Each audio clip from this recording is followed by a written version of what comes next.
నీ తండ్రి ఉపదేశము ఆలకింపుము.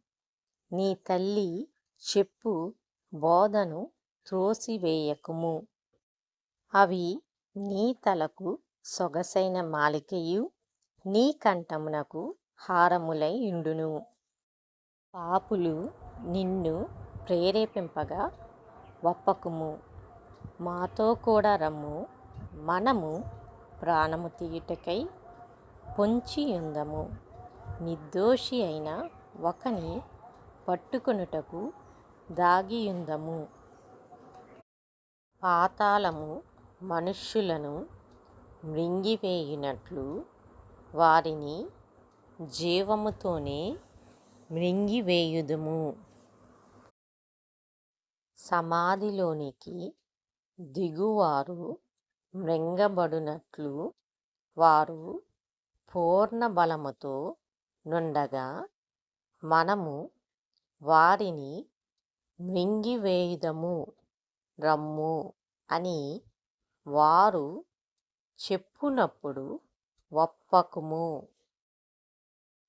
పలు విధములైన మంచి సొత్తులు మనకు దొరుకును. మన ఇండ్లను దోపుడు సొమ్ముతో నింపుకొందము.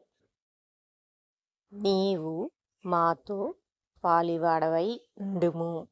మనకందరికి సంచి ఒక్కటే ఉండును అని వారు నీతో చెప్పుదురు.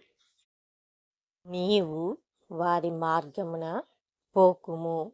వారి త్రోవలయందు నడువకుండా నీ పాదము వెనుకకు తీసుకొనుము. కీడు చేయుటకై వారి పాదములు పరుగులెత్తును. నరహత్య చేయుటకై వారు త్వరపడుచుందురు. పక్షి చూచుచుండగా వల వేయుట వ్యర్థము. వారు స్వనాశనమునకే పొంచి ఉందురు. తమ్మును తామే పట్టుకొనుటకై దాగి ఉందురు. ఆశాపాతకులందరి గతి అట్టిదే.